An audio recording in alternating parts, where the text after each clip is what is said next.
Good morning students. कैसे हो सब? बढ़िया, फर्स्ट क्लास, मजामा।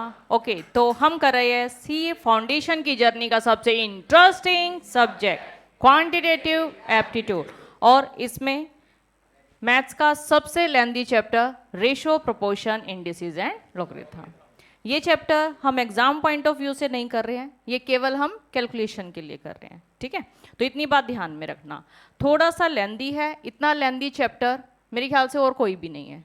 ठीक है, तो उस हिसाब से इसके मार्क्स बहुत कम है जितना लेंदी है चैप्टर, बट स्टार्टिंग में करना जरूरी है। अच्छा, एक बात और देखो, अभी एक दो दिन के बाद अब ऐसा लगने लगे होगा ना, पता नहीं क्या ही चल रहा है मैथ्स में। आ रही है ऐसी फीलिंग? ठीक है, तो पता था मुझे ऐसी फीलिंग आएगी, तो मैं आप लोगों को ना खुश करने के लिए स्टार्टिंग रीजनिंग से भी कर सकती थी, जिसमें बड़ा मजा आता, लेकिन उससे आपको रियलिटी नहीं पता चलती। ठीक है, तो शुरुआत हम यहीं से करेंगे। हमें रियलिटी भी देखनी है कि एग्ज़ाम इतना आसान भी नहीं है, ठीक है, जितना आप लोग सोचते हैं। तो स्टार्टिंग से ही करेंगे, जिस तरीके से चलना चाहिए। रीजनिंग से मैं शुरुआत नहीं कर रही हूँ इसलिए। ठीक है, और डरने वाली कोई भी बात नहीं है। अभी मैंने सिलेबस के बारे में थोड़ी सी बात की नहीं थी फर्स्ट, क्योंकि बहुत ज़्यादा बातें हो गई थी, तो एक बार उसके बारे में भी बात कर लो। ऐसा डरने वाला कुछ नहीं है। देखो, अपने मैथ्स में क्वांटिटेटिव एप्टीट्यूड 3 पार्ट है, यहाँ लिखा, उसी में से एक बार मैं थोड़ा सा बता देती हूँ। तुम्हें नोट किया होगा तुमने, फेयर नोटबुक में नोट कर लेना, वो पहला पेज। हाँ जी, ये पेज नोट किया था। ठीक है, देखो इसमें ध्यान से समझना। स्टार्टिंग से हम फिर अपना वैसा ही लेके चलेंगे कि किस टॉपिक पे हमें ज़्यादा फोकस करना है और किसको ऐसे ही, मतलब कि अपने को नॉलेज तो होना चाहिए बट बहुत ज़्यादा उसके ऊपर एफर्ट्स नहीं डालने हैं। ठीक है, देखो, बिजनेस मैथमेटिक्स, लॉजिकल रीजनिंग और स्टैटिस्टिक्स, ये 3 पार्ट है हमारे। ठीक है, जिसमें से बिजनेस मैथमेटिक्स हमारा कितने मार्क्स का आएगा? 40 मार्क्स। लॉजिकल रीजनिंग कितने मार्क्स का है? 20 मार्क्स। स्टैटिस्टिक्स हमारा कितने मार्क्स का है? 40 मार्क्स। ठीक है, अब ये बताओ कि कितने स्टूडेंट हैं जिनके पास +1 2 में मैथ्स था? एक बार खड़े हो जाओगे, शक्लें दिखा दोगे?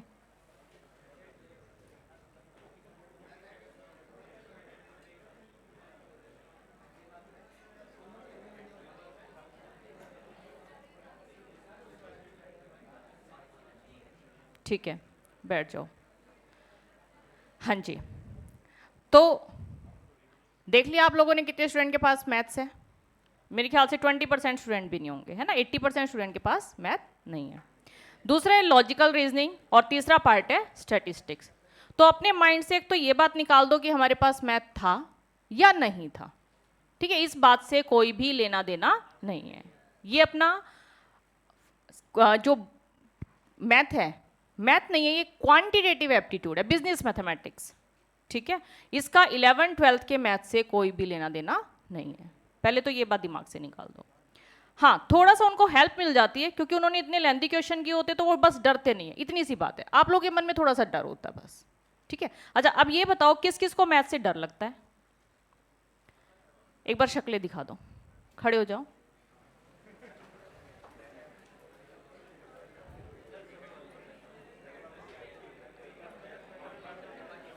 ठीक है, यानी कि ऑलमोस्ट 60-70% स्टूडेंट। बैठो, इनको मैथ से डर लग रहा है। ठीक है, ओके। अच्छा, क्या एक्सपेक्टेशन है तुम्हें, कितने मार्क्स आ जाएंगे? क्या लग रहा है? क्या सोच के बैठे हो, कितने मार्क्स आ जाएंगे? हाँ, 40 ले लोगे? 50? अच्छा, किसको लगता है कि मेरे 90+ तो आ ही जाएंगे? एक बार खड़े होना, अपनी शक्लें दिखा दो, क्योंकि इसके लिए भी हिम्मत चाहिए होती है। ठीक है, एक होता है कॉन्फिडेंस, एक होता है ओवर कॉन्फिडेंस, है ना? चलो कोई बात नहीं, वो अपन देखते रहेंगे क्लास में। गुड, एक बार मैं शक्लें थोड़ा सा ठीक से याद कर लो, खड़े हो जाओ एक बार। ठीक है, बैठो। ओके, कितने स्टूडेंट को लग रहा है कि 80+ तो आ ही जाएंगे? तो उसमें वो 90 वाले तो इंक्लूड ही है, वो भी खड़े हो जाना।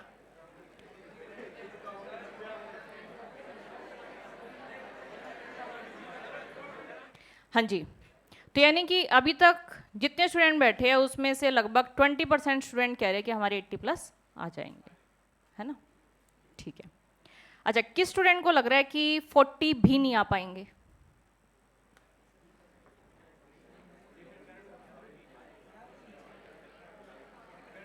अच्छा चलो, बहुत पॉजिटिव हो, अभी हिम्मत नहीं है।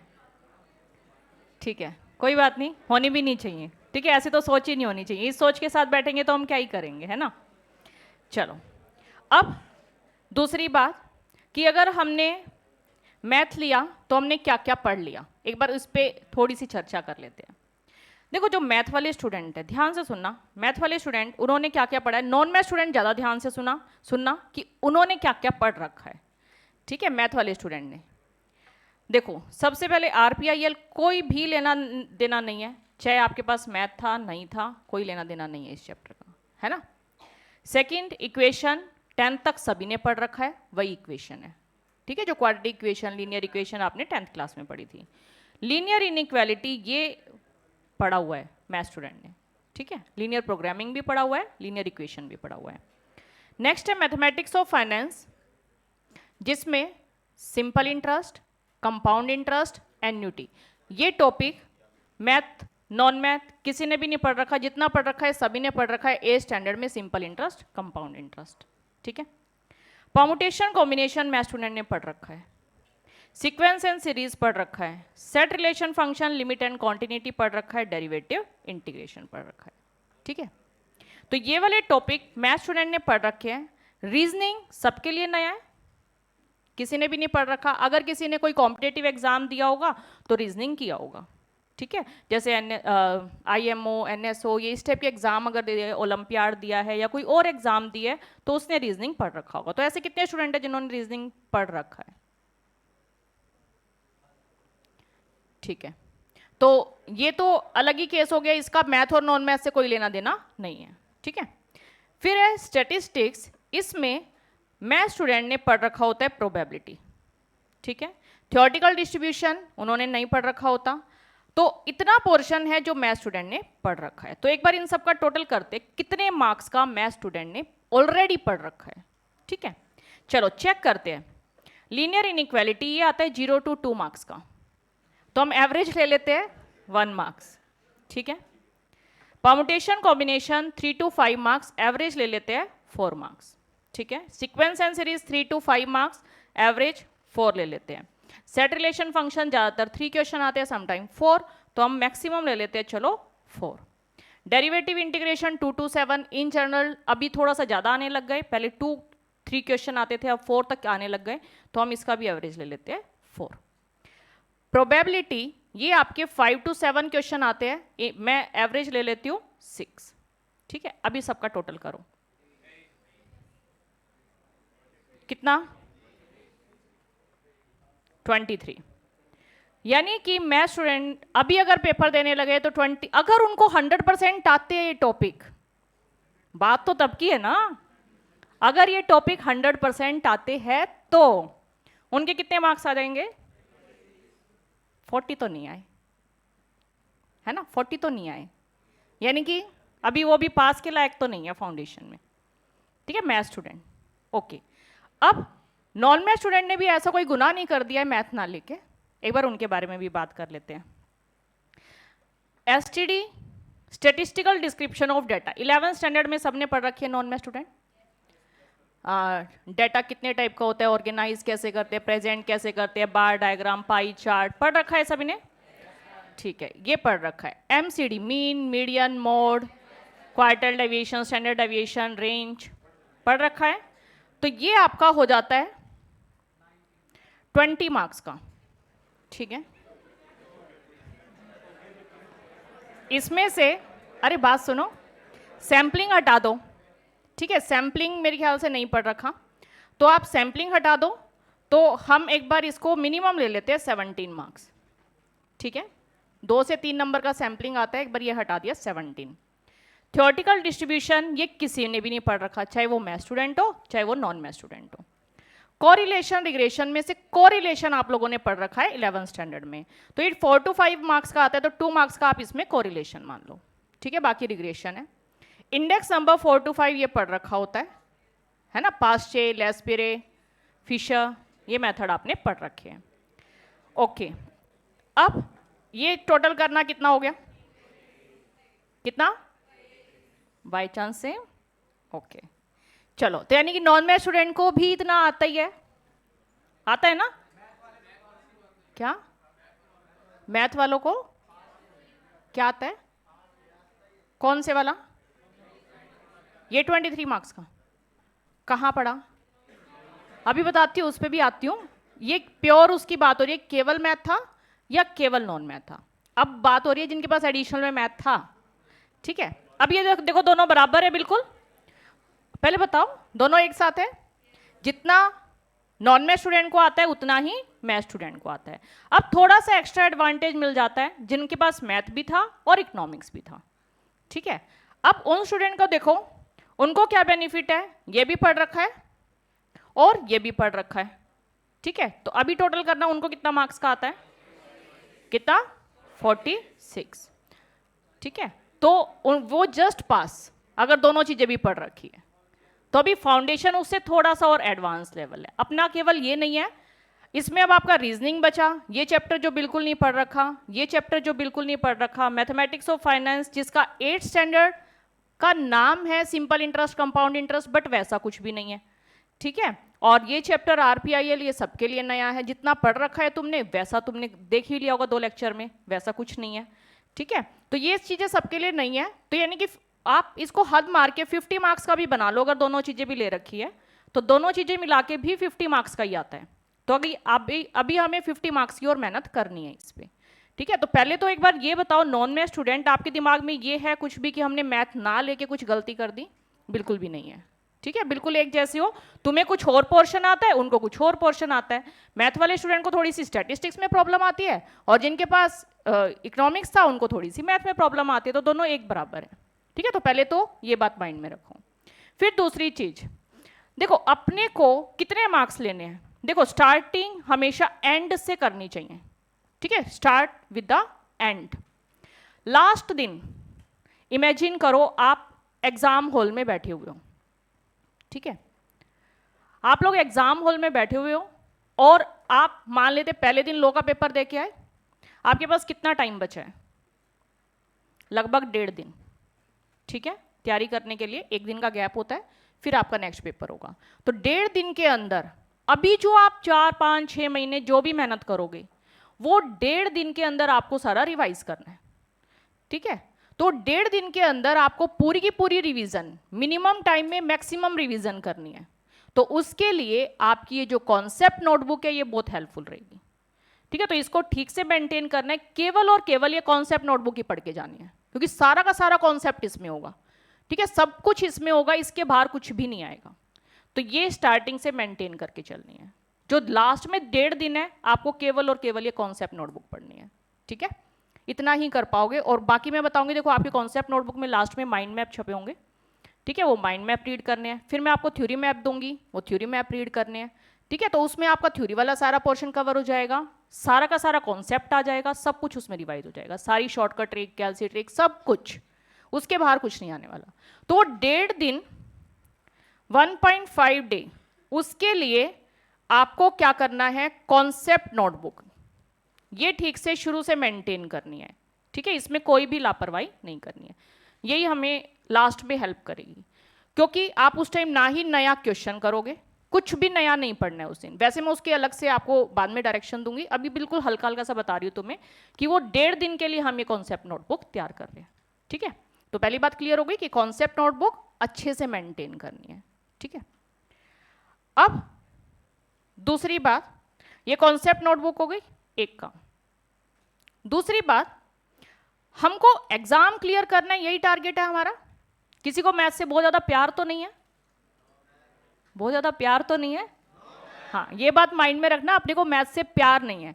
तो कुछ बच्चे बीच में लेक्चर के बीच में घुसने की कोशिश करेंगे कि ये पूरा इसके जड़ में लेके जाओ, ठीक है। तो हमें जड़ तक नहीं जाना है, जितना जरूरी है उतना ही करेंगे, क्योंकि आपको पता है एक एक टॉपिक इतना वास्ट होता है कि आप चाहे उस पर पीएचडी कर लो। एक सिंपल सा टॉपिक रेशो ले लो और उस पर पीएचडी कर लो, 7 साल लगा लो चाहे, इतना वास्ट होता है एक एक टॉपिक, ठीक है।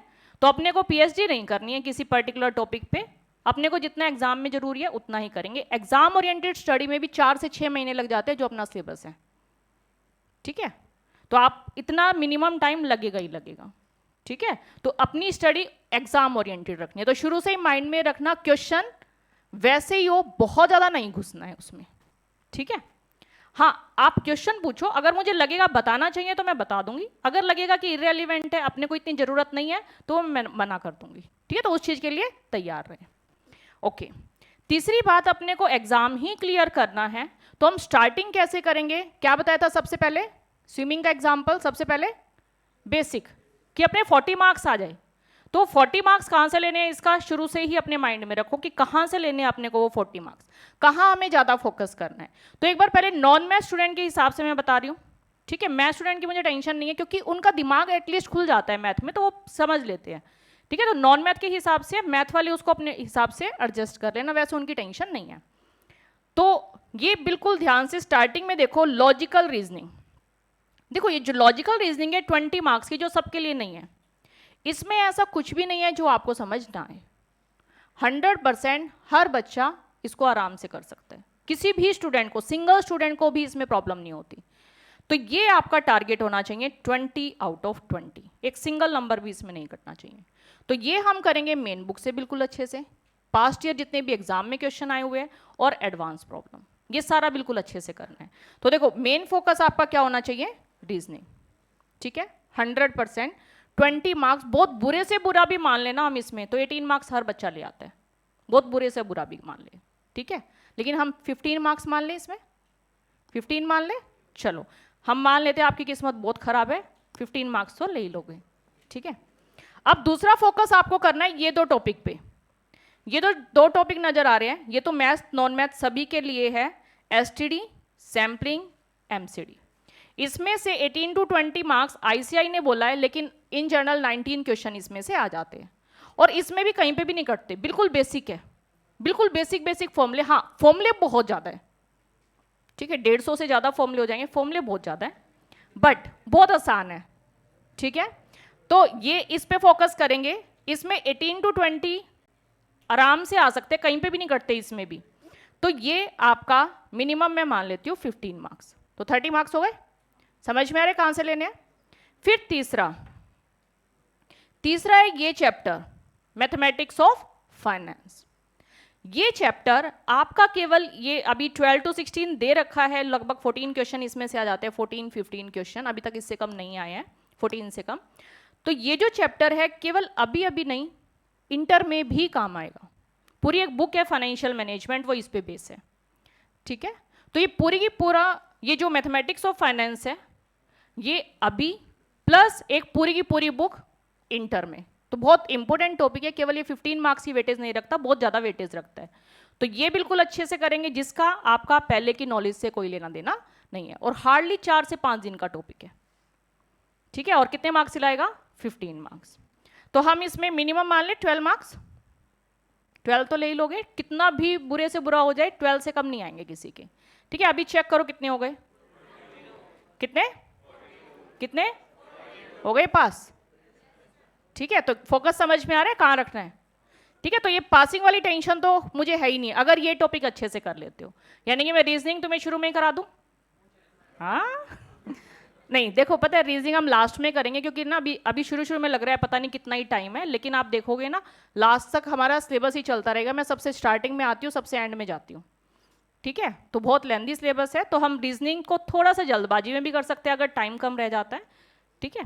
लेकिन ऐसा होगा नहीं, बिल्कुल आराम से करेंगे। मैं बीच में करा दूंगी तुम्हें, ताकि तुम्हारा स्कोरिंग वाले टॉपिक्स पहले हो जाए और उन पे आप अच्छी कमांड कर सको, ठीक है। तो लॉजिकल रीजनिंग फर्स्ट ऐसे ही अपना फोकस, जब भी ये टॉपिक स्टार्ट हो कि अपने को अपना बेस्ट देना है, ठीक है। तो बताओ कहाँ पे फोकस करना है? सबसे पहले लॉजिकल रीजनिंग, देन स्टैटिस्टिक्स के दो टॉपिक कौन कौन से? एसटीडी और एमसीडी। तो ये आपके दो टॉपिक हो गए, प्लस एक टॉपिक मैथमेटिक्स ऑफ फाइनेंस।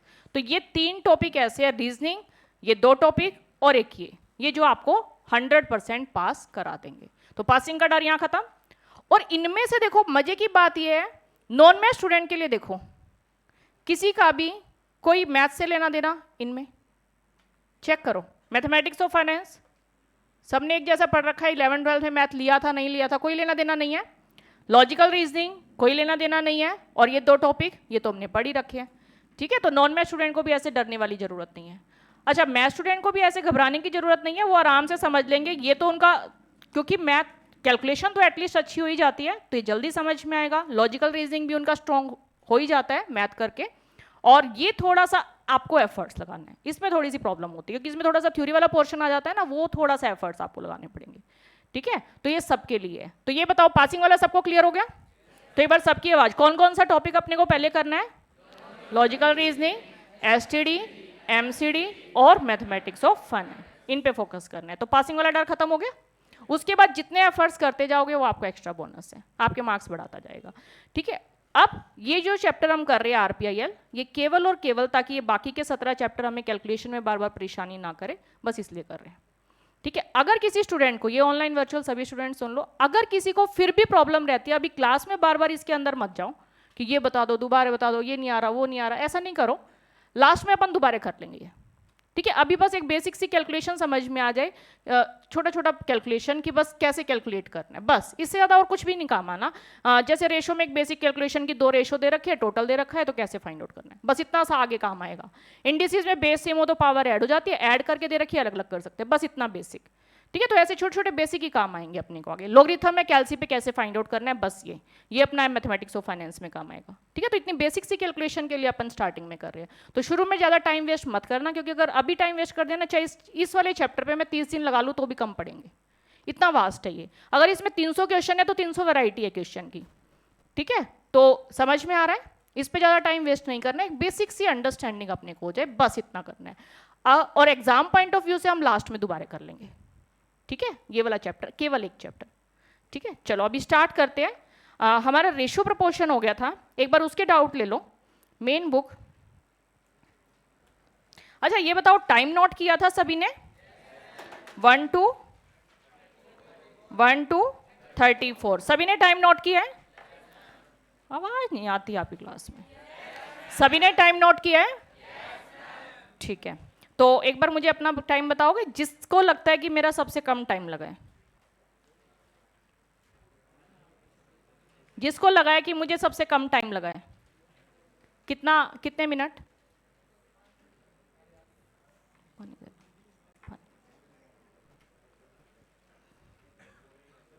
किया ही नहीं? कितना टाइम? 12 minutes, 10 minute. हाँ तुम बोलते जाओ, तो उसमें से देख लेंगे 10 मिनट से कम किसी को लगे हो। कितना? 7.5 मिनट, ओके। और बस, ओके। किसको लगता है कि मुझे सबसे ज़्यादा टाइम लगा? 34 क्वेश्चन में कितना टाइम लगा? कितना? 11 मिनट। थोड़ा और अच्छा बताओ। 40, 50, 2 आवर्स, 25 से ज़्यादा? 25 से ज़्यादा? 40 किसी के?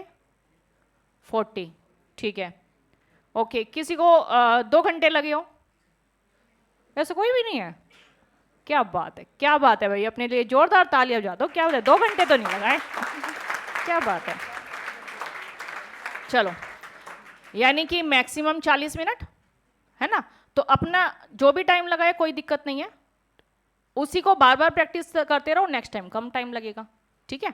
अपना टाइम बस नोट कर लेना, ताकि हमें अपनी प्रोग्रेस का पता चल जाए कि हम पहले कहाँ थे, अब कितना अच्छा कर पा रहे हैं, ठीक है। चलो अभी नेक्स्ट टॉपिक। अच्छा इसमें कोई प्रॉब्लम तो नहीं है 1 to 34 क्वेश्चन किसी भी स्टूडेंट को? ठीक है। इसके बाद नेक्स्ट टॉपिक था हमारा प्रोपोर्शन। प्रोपोर्शन बताओ 35 से लेके 48 तक, इसमें बताओ किसी कोई प्रॉब्लम? 35 से लेके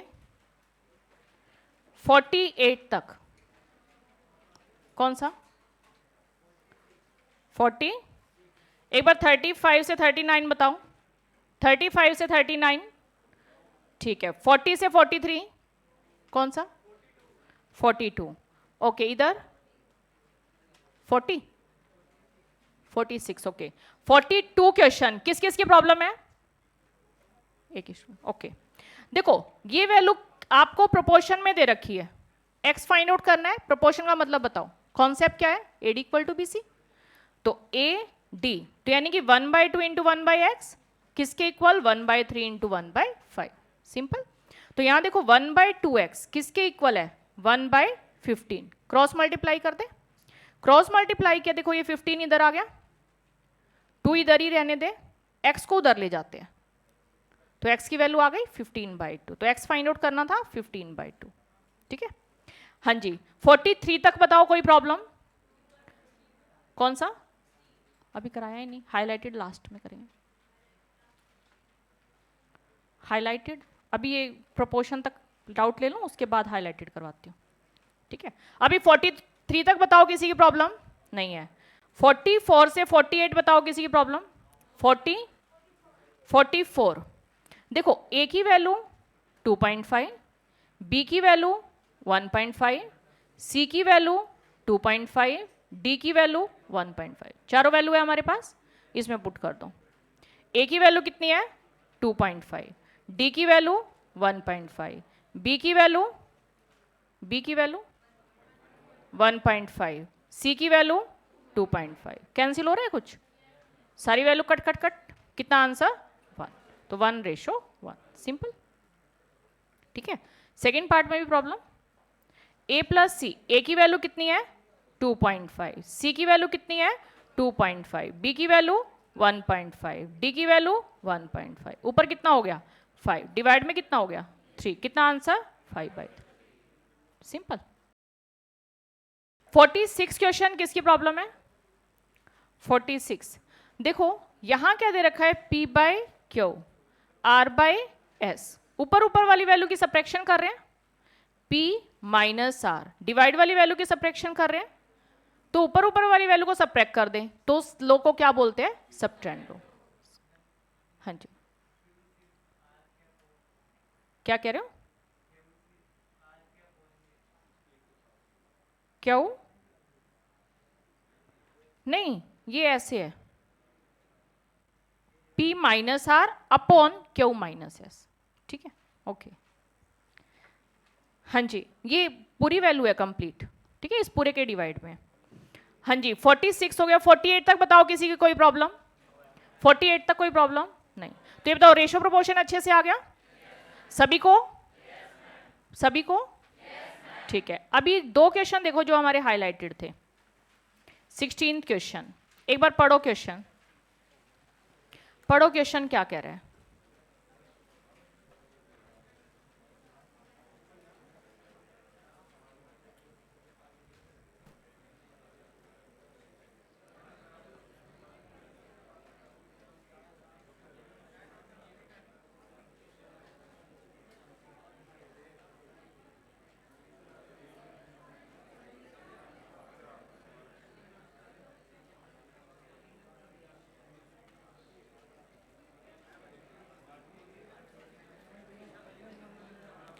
डन सभी का, सोच लिया सभी ने, चलो अभी देखते हैं क्वेश्चन, देखो क्या कह रहा है,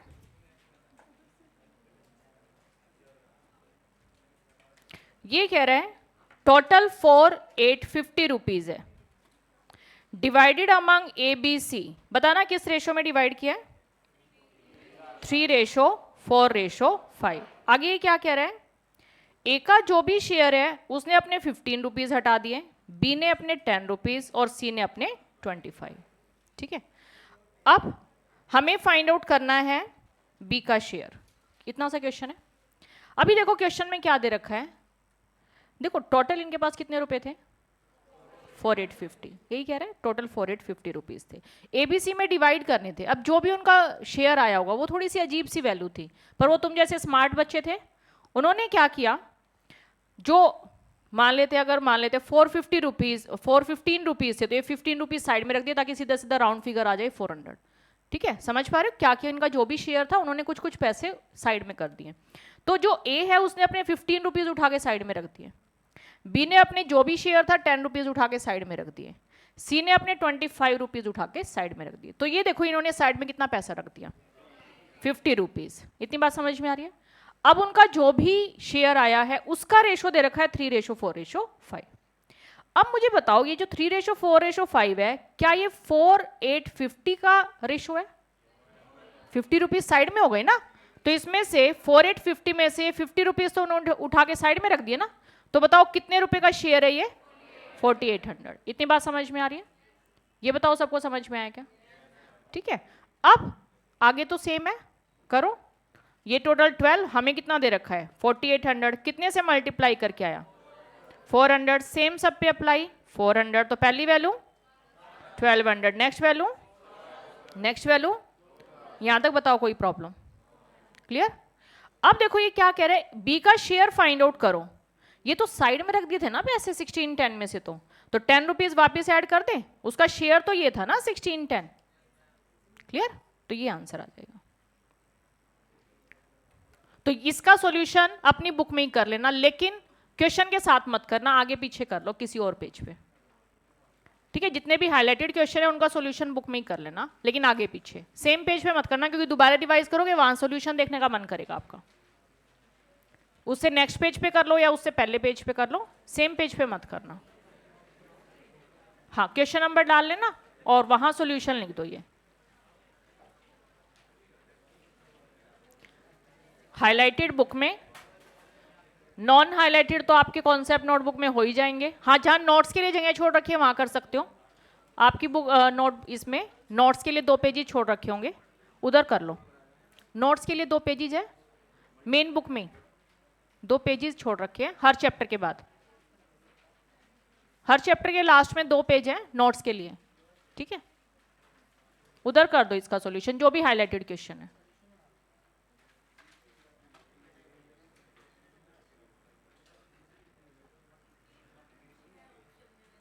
क्या कह रहे हो?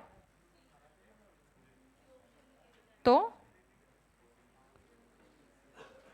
इसने क्या बोला है कि बी का शेयर बताओ। शेयर तो इतना था ना, वो तो रेशो उन्होंने काट पीट के कर रखा है, उसका तो शेयर इतना था 1610 रुपीज। ठीक है,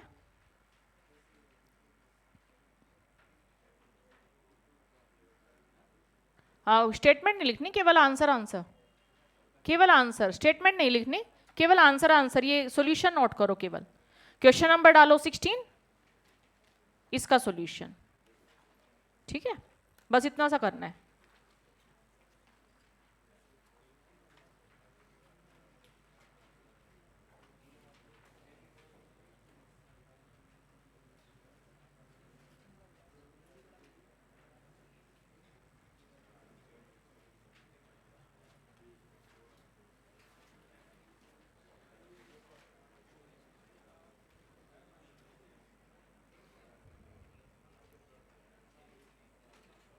कर लिया नोट? अब 19 क्वेश्चन कर पाओगे, करो 19 क्वेश्चन।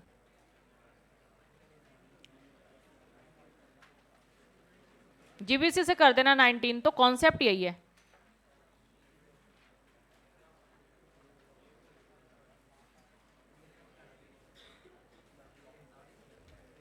ये हो गया सभी का? कोई ऐसा स्टूडेंट जो अभी नोट कर रहा हो, हैंड रेज कर लो। ठीक है,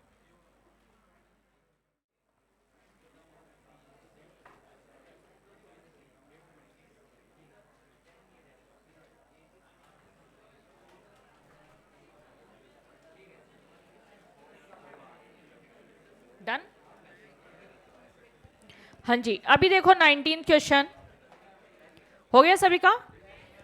देखो क्या कह रहे हैं, sum of ages of 3 person 150। 3 person की एज कितना है? 150। 10 साल पहले, अब बताओ 10 साल पहले पहला पर्सन 10 साल छोटा होगा, दूसरा भी 10 साल छोटा होगा, तीसरा भी 10 साल छोटा, तो उनकी एज के सम में से कितना लेस हो गया? 30। तो ये जो 150 है, 10 साल पहले कितना होगा उनकी एज का सम? 120। क्लियर है इतनी बात? अब ये रेशो कितना दे रखा है? 7:8:9। ठीक है, तो रेशो का टोटल करना 24। हमें कितना दे रखा है? 120। कितने से मल्टीप्लाई करके आ रहा है? सेम सब पे अप्लाई। तो पहली वैल्यू बताओ 35, नेक्स्ट वैल्यू 14, नेक्स्ट वैल्यू 45। लेकिन ये जो एज आई है वो तो 10 साल पहले की है ना, हमें क्या फाइंड आउट करना है? Present age. तो प्रेजेंट एज के लिए बताओ क्या करें? 10 10 ऐड कर देते हैं, तो बताओ कितना आंसर? 45, 50, 55। जीबीसी से भी कर सकते थे, जीबीसी से चेक करो। ए ऑप्शन, क्या इनका सम 150 है? चेक करो फटाफट कैलसी पे। 45 प्लस 50 प्लस 55, क्या इनकी एज का सम 150 है? ठीक है। अब ये कह रहे हैं 10 साल पहले, 10 साल पहले ये बताओ कितना? 35। नेक्स्ट कितना? नेक्स्ट कितना? क्या ये रेशो 7:8:9 है? चेक करो कितने पे जा रहा है? 5 पे। तो 7 8 9 कर रहा है सेटिस्फाई, ये option answer. Very simple, done. तो हो गए ये सारे क्वेश्चन। तो रेशो प्रोपोर्शन बताओ किसी की भी प्रॉब्लम तो एक बार फटाफट मुझे फॉर्मूले बता देंगे जो जो मैं पूछती जाऊं। डुप्लीकेट, ट्रिप्लीकेट, सब डुप्लीकेट, सब ट्रिप्लीकेट, इनवर्स रेशो, ए रेशो बी है तो बी रेशो ए। कोई कंफ्यूजन? ठीक है। ए बी रेशो बी अगर इक्वल है सी रेशो डी के तो इसको क्या बोलते हैं? प्रोपोर्शन। ठीक है। रिलेशन बताओ क्या होता है? AD इक्वल टू BC, यानी कि product of extremes is equal to product of means. ठीक है। अगर A रेशो B इक्वल है B रेशो C के, इसको क्या बोलते हैं? Continued proportion. तो इसमें बताओ क्या रिलेशन होता है? B² equal to AC। तो B की वैल्यू किसके इक्वल?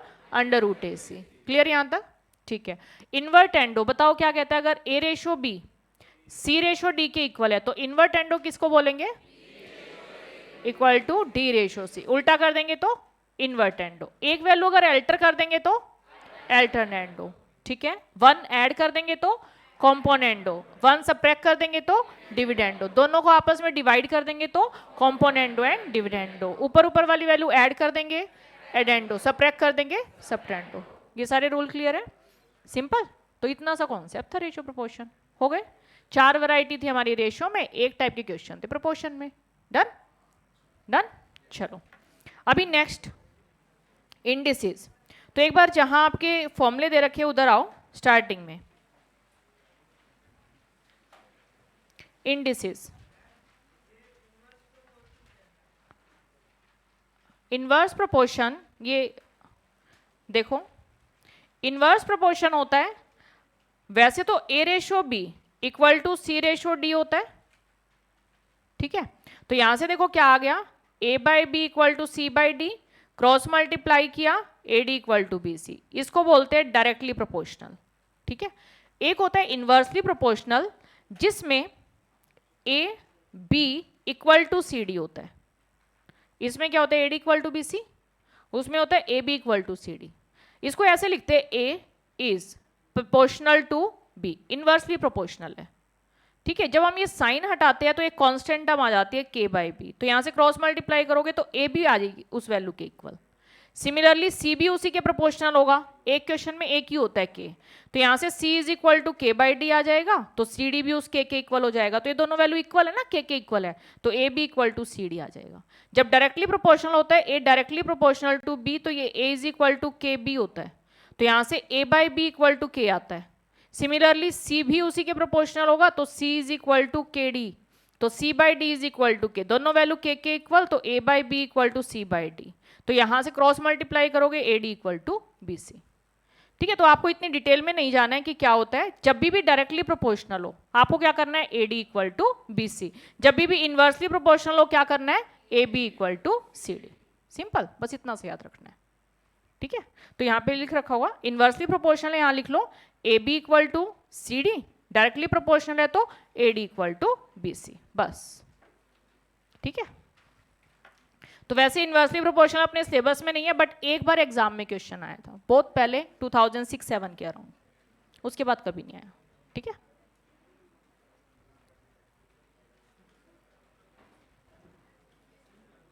डन। चलो ये पूरी डिटेल मत लिखना, बस इतना सा लिखना है ऊपर।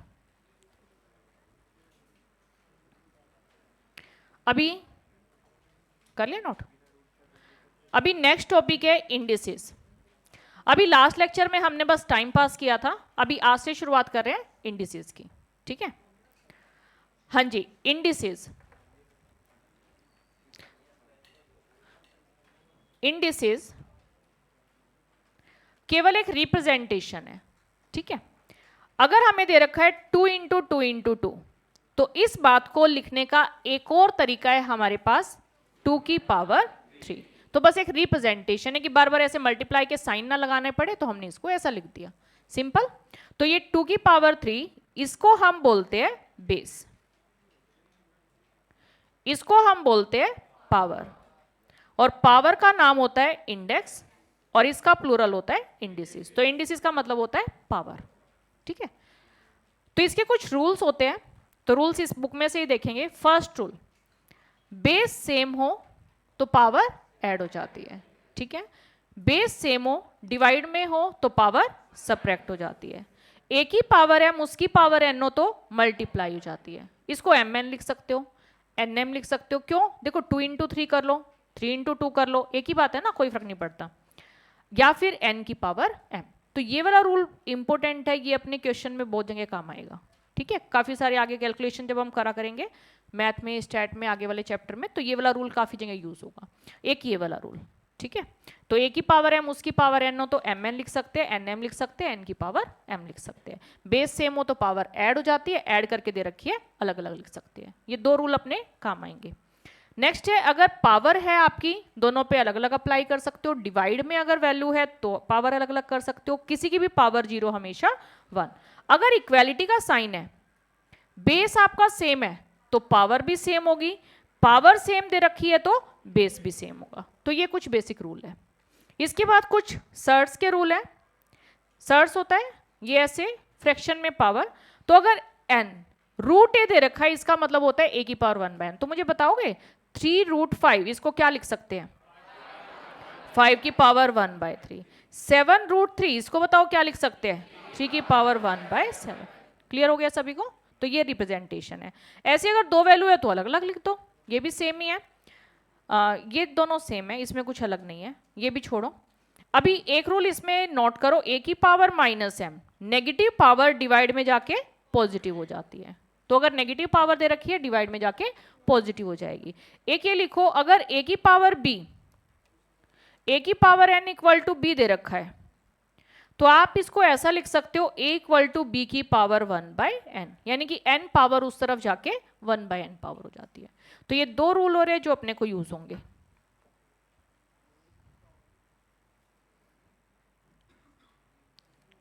अगर a की power n equal to b है तो n पावर उधर जाके 1/n, ठीक है। जैसे मान लेते हैं 4 स्क्वायर इक्वल टू 16 है, तो क्या 4 16 की पावर कितना होगा? 1/2 होगा ना, ठीक है।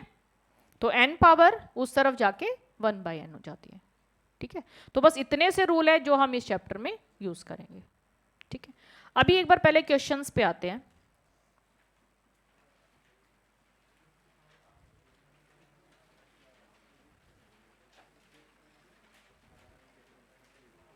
फर्स्ट क्वेश्चन करो solve, find the value of this. तो देखो बेस सेम नजर आ रहा है, x है, पावर डिवाइड की टर्म हो तो सब्ट्रैक्ट, यानी कि पॉजिटिव है तो नेगेटिव हो जाएगी, नेगेटिव है तो पॉजिटिव। करो अप्लाई, रफ नोटबुक पे करते जाना सारे क्वेश्चन। पहले 49 क्वेश्चन करें सभी स्टूडेंट, एक एक क्वेश्चन फिर से करें। घर से ट्राई कर लिया, पिछले लेक्चर में कर लिया, कोई फर्क नहीं पड़ता, अभी सभी दोबारा करेंगे। ये केवल 49 से 60 बार बार प्रैक्टिस कर लो एक बार, ताकि कैलकुलेशन पे आपका हाथ जम जाए, ठीक है। ये केवल कैलकुलेशन सीखने के लिए कर रहे हैं, और कोई पर्पज नहीं है हमारा, एग्जाम पर्पज नहीं है। करो 49 क्वेश्चन, हो गए 60 तक हो गए, आगे वाले ट्राई कर लो, 82 तक हो जाएंगे, कौन से अब कुछ भी अलग नहीं, आगे कर लो। और जो ऑनलाइन वर्चुअल देख रहे हैं, वर्चुअल स्टूडेंट वर्चुअल सेंटर पे ऑब्जर्वर ध्यान रखें, सभी स्टूडेंट ट्राई कर रहे हैं या नहीं कर रहे हैं, ठीक है। और जो ऑनलाइन स्टूडेंट पढ़ रहे हैं वो खुद अपने जिम्मेदार हैं, आप लोगों को करना है, ठीक है।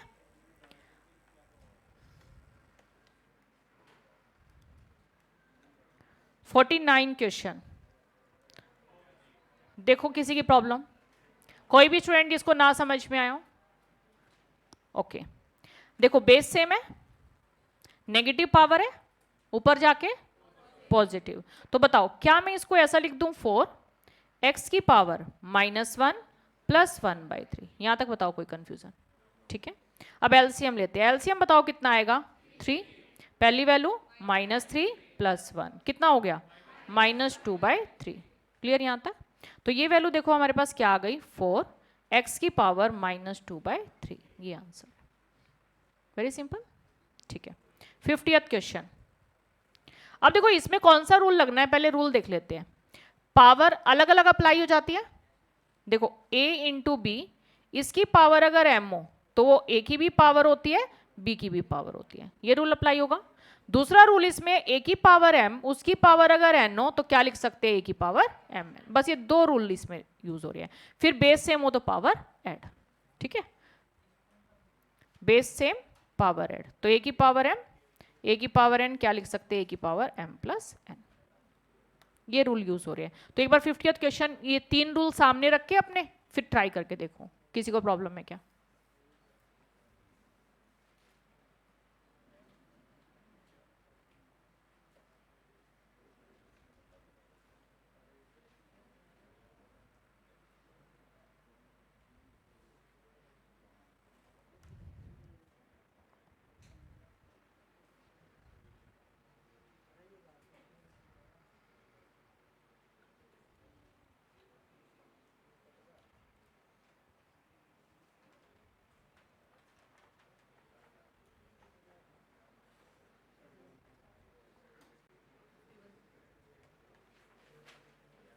डन सभी का? अच्छा, किस किस स्टूडेंट से नहीं हो रहा है क्वेश्चन? 50th क्वेश्चन किस किस से नहीं हो रहा है? 1, बस एक स्टूडेंट से इतनी बड़ी क्लास में। 2, देखिए पहला स्टेप, ये जो 3 पावर है दोनों पे अप्लाई कर दे, स्टेप बाय स्टेप चलते हैं। ये जो पावर है दोनों पे अप्लाई कर दे। देखो ये 3 रूल माइंड में रखने हैं, बस साइड में लिख ही रखे हैं, इसके अलावा और कुछ भी नहीं लगेगा इस क्वेश्चन में। स्टेप बाय स्टेप चलते हैं। ये पावर दोनों पे अलग अलग अप्लाई की, तो देखो पहली वैल्यू क्या लिख दूं, x की पावर 3a, y की पावर -3b लिख सकते हैं। नेक्स्ट वैल्यू x की पावर -3a, y की पावर -2a, यहां तक कोई भी दिक्कत? अब बताओ एक एक वैल्यू कंबाइन करते हैं, बेस सेम है, पावर ऐड, तो x वाली पावर कंबाइन करते हैं 3a -3a, y वाली पावर कंबाइन करते हैं -3b -2a, यहां तक बताओ कोई दिक्कत? अब बताओ 3a से 3a कैंसिल हो गया 0, किसी की भी पावर 0 1, तो ये वैल्यू कितनी बन गई 1। ठीक है, अब नेगेटिव पावर डिवाइड में जाके पॉजिटिव, तो बताओ इसको क्या लिख दे 1/y की पावर 3b + 2a। ठीक है, सिंपल। तो a की पावर -m को लिख सकते हैं 1/a की पावर m। डन। 51 क्वेश्चन करो ट्राई। इसमें लगेगा बेस सेम है, पावर भी सेम होगी, तो बेस सेम पावर सेम, ये तो हो ही गया होगा। 51 तो हो गया सभी का? ठीक है। 52 क्वेश्चन, 1/4 पावर सब पे अलग अलग अप्लाई करो, फिर इनको कंबाइन करो।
डन।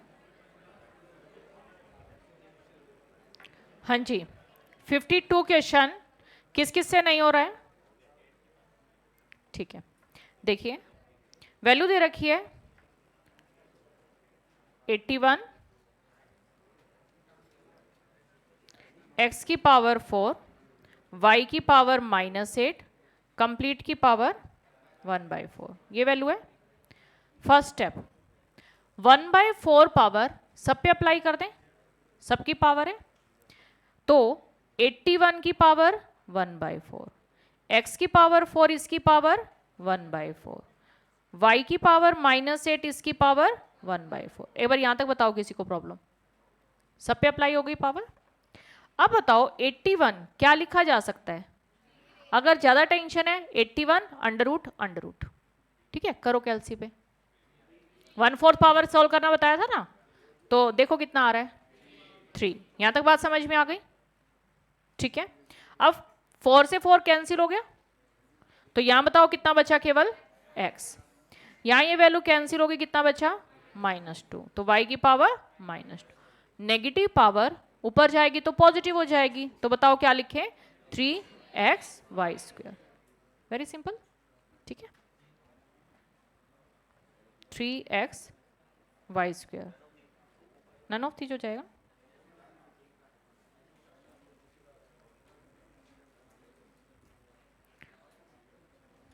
तो जिसकी, एक बात ध्यान से सुनो, जिसकी कोई भी प्रॉब्लम नहीं आ रही रफ नोटबुक पे करते हुए, उसको कुछ नहीं करना।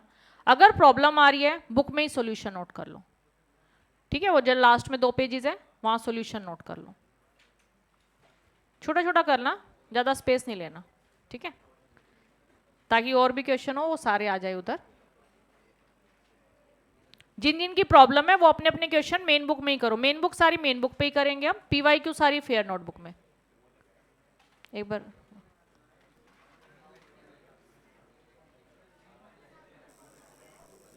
3 से हेलो मैम, जो ये 81 सॉल्व करा है अपन ने 3 उसको काट के, अगर हम इसको सॉल्व ना करें, क्योंकि ऑप्शन में तो दिया ही नहीं हुआ, टाइम कम लगेगा और आंसर तो आ ही गया नन। इररेलेवेंट क्वेश्चन मत पूछो, क्वेश्चन ऐसे पूछो जो बच्चों के भी काम आए, ठीक है। नेक्स्ट टाइम थोड़े अच्छे डाउट होने चाहिए।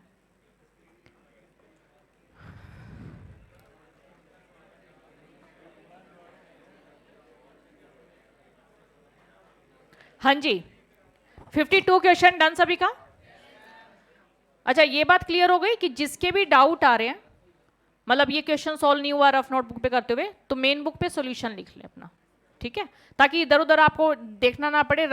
ये जो मेन बुक है, ये सारी की सारी हम रफ नोटबुक पे ही करेंगे, फेयर नोटबुक नहीं बनाएंगे। तो कॉन्सेप्ट पढ़ा, क्वेश्चन हो गए, जो जो हमारे डाउट थे वो सॉल्यूशन वहीं पे है बुक में, ठीक है। जो PYQ है वो सीक्वेंस में सारी की सारी फेयर नोटबुक में करेंगे, ठीक है, एग्जाम में आए हुए जो क्वेश्चन है।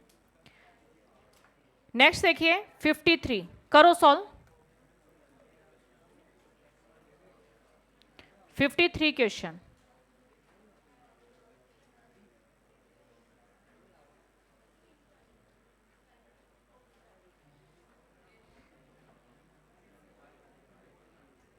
इधर आप नहीं कर रहे?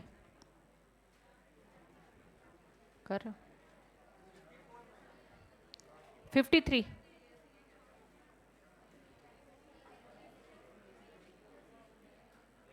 अभी 53 देखो सभी का हो रहा है क्या?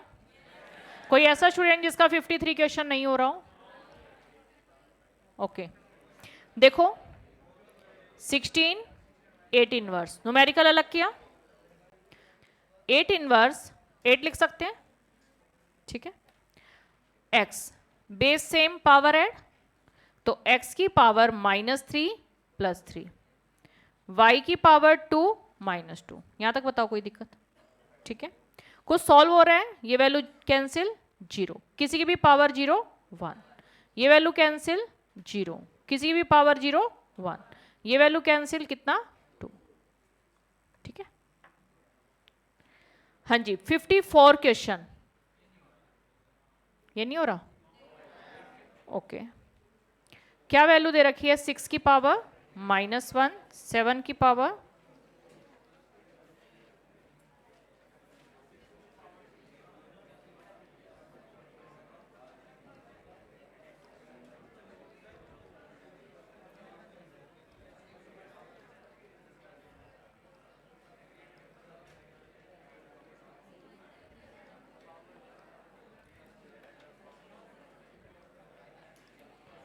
हाँ जी, किस किस से नहीं हो रहा है क्वेश्चन?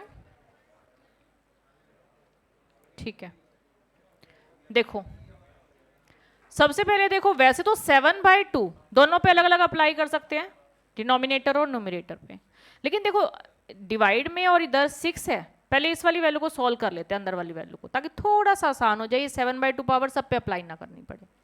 तो एक बार अंदर वाली वैल्यू सॉल्व करते हैं, base same power, base same और डिवाइड की टर्म ऑफ पावर सब्ट्रैक्ट, यानी कि पॉजिटिव साइन है तो नेगेटिव हो जाएगा, नेगेटिव साइन है तो पॉजिटिव। तो ये बताओ 6 की पावर -1 -2, इतनी बात समझ में आ रही है? 7 की पावर 2 + 4, इसमें कोई कंफ्यूजन? कंप्लीट की पावर कितना है? 7/2। सेम इधर करते हैं, -2 -3, 7 की पावर 3 + 5, कंप्लीट की पावर -5/2। एक बार यहां तक बताओ किसी को कंफ्यूजन? सिंपल, ठीक है। तो ये बना 6 की पावर -3, 7 की पावर 6, कंप्लीट की पावर 7/2, 6 की पावर -5, 7 की पावर 8, कंप्लीट की पावर -5। यहां तक हो गया? अब बताओ ये जो पावर है दोनों पे अलग अलग अप्लाई की जा सकती है, सिमिलरली ये जो पावर है अलग अलग अप्लाई की जा सकती है, करो अप्लाई। बताओगे मुझे पहली वैल्यू क्या बन जाएगी? -21/2, next value 6 × 7/2, next value 25/2, next value 8 × -5/2। Check करो कुछ कैंसिल हो रहा है? ये वैल्यू कैंसिल, ये वैल्यू कैंसिल। अब बताओ बेस सेम है, पावर ऐड, तो 6 की पावर -21/2 + 25/2, 7 की पावर ये बताओ कितना बन गया? 21, ये कितना बन गया? 20। तो इधर देखो 2 LCM, तो -21 + 25 कितनी वैल्यू? 4, 4/2 कितना वैल्यू? 2, तो 6 की पावर 2, 7 की पावर 1, तो 6 स्क्वायर × 7 चेक करो, 252 हो गया। तो ये छोटा छोटा नोट कर लेना, बहुत मतलब जैसे करते हैं 12th में वैसा मत करना, थोड़ा छोटा छोटा लिख लेना नोट्स वाले पेजेस में।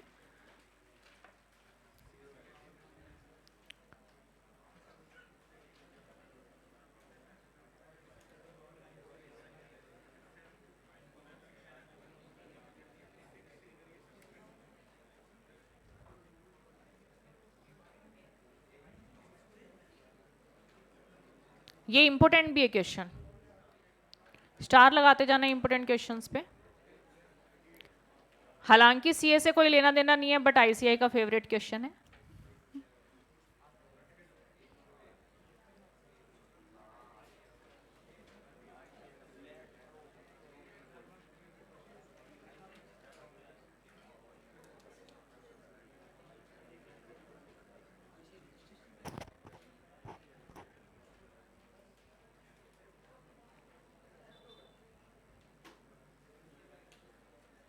कर लिया नोट?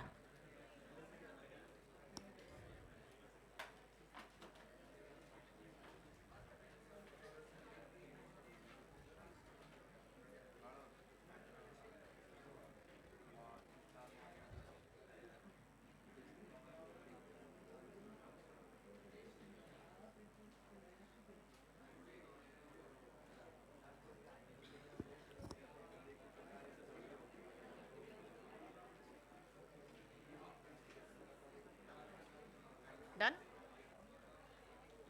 हो गया? हो गया सभी का? नोट कर लिया सभी ने?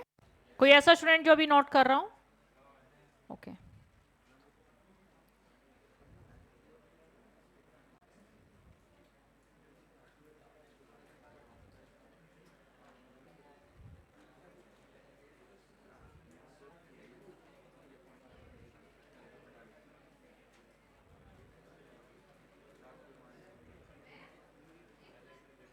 रिपीट कर दूं? ओके हाँ जी, एक बार देखिए फिर से। फर्स्ट स्टेप बेस सेम है, पावर सब्ट्रैक्ट, 2 पावर ऊपर जाके नेगेटिव पॉजिटिव है, तो नेगेटिव नेगेटिव हो तो पॉजिटिव, सिंपल। तो ये फर्स्ट स्टेप क्लियर है। सेम ऐसे इधर कर देंगे, 3 पॉजिटिव है ऊपर जाके नेगेटिव, ये -5 था ऊपर जाके पॉजिटिव, बाकी कोई चेंज नहीं किया, सिंपल। सॉल्व कर लिया नेक्स्ट स्टेप में, -1 -2 -3, ये वैल्यू 6, कंप्लीट की पावर 7/2, इधर -5 कंप्लीट की पावर 8 और इधर कंप्लीट की पावर -5/2। डन। तो ये वाला स्टेप केवल ऐड करके लिखा है। अब जो ये पावर है अलग अलग अप्लाई हो जाएगी दोनों पे। सिमिलरली इधर जो पावर है अलग अलग अप्लाई कर देंगे। तो इस 7/2 इससे मल्टीप्लाई किया, कितनी वैल्यू आ गई? -21/2। ये वैल्यू मैंने एज इट इज रख ली क्योंकि कैंसिल हो जा रही है, तो 6 × 7/2। सिमिलरली इधर 5 × 5 25/2, नेगेटिव नेगेटिव पॉजिटिव हो गया, और ये वाली वैल्यू मैंने एज इट इज रख ली ताकि कैंसिल हो जाए। सिंपल। तो अब जो टर्म कैंसिल होती थी कैंसिल कर दी। इधर बेस सेम है 6, पावर ऐड करके लिखा, बेस सेम है पावर ऐड करके लिख दिया। ठीक है, 2 LCM -21 + 25 4/2 2 आंसर, और इधर 21 - 21। ठीक है, अब इसको सोल्व करो, सिंपल है। हाँ जी, 54 क्वेश्चन हो गया। 55 क्वेश्चन करो ट्राई।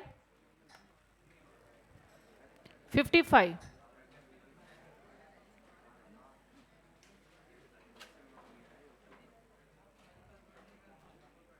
समझ नहीं आया? कौन सा? 54? 55 तो भी कराना है। ओके,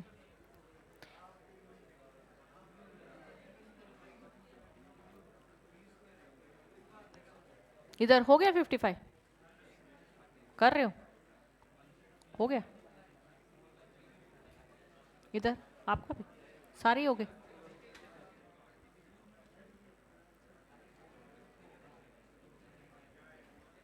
हाँ जी, 55 क्वेश्चन हो गया सभी का? किस किस से नहीं हो रहा? ठीक है, देखिए क्वेश्चन को देख के क्या समझ में आ रहा है। पहली वैल्यू तो मैं रख लेती हूँ एज इट इज 4। क्या मैं इसको 2² लिख सकती हूँ? इधर लिखा 2², साथ में क्या है 3/4। 8 को बताओ क्या लिखा जा सकता है? 2³, साथ में क्या है 5/6। 16 को क्या लिख सकते हैं? 2⁴, साथ में क्या है 7/। 32 को क्या लिख सकते हैं? 2⁵, साथ में क्या है 9/10। और ये जो पावर है मल्टीप्लाई हो जाएगी, तो 4 × 3 बताओ कितना? 12/25। एक बार इस स्टेप में बताओ कोई दिक्कत? सिंपल। अब देखो कुछ कैंसिल हो रहा है, चेक करते हैं। ये वैल्यू कैंसिल, ये वैल्यू कैंसिल, ये वैल्यू कैंसिल, ये वैल्यू कैंसिल। सबका बेस 2 है, पावर ऐड करके लिख देंगे। Base same, power add 1/2, 3/2, 5/2, 7/2, 9/2, complete की पावर 12/25। 2 बेस सेम, ये ऊपर वाली वैल्यू ऐड हो जाएगी। चेक करना कितनी वैल्यू आ रही है? 25, 25/2, साथ में क्या है 12/25।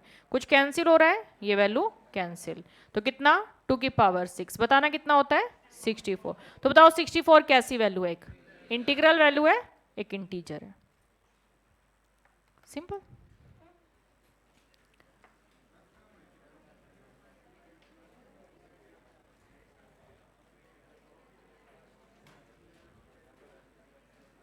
हाँ जी, 55 क्वेश्चन डन सभी का?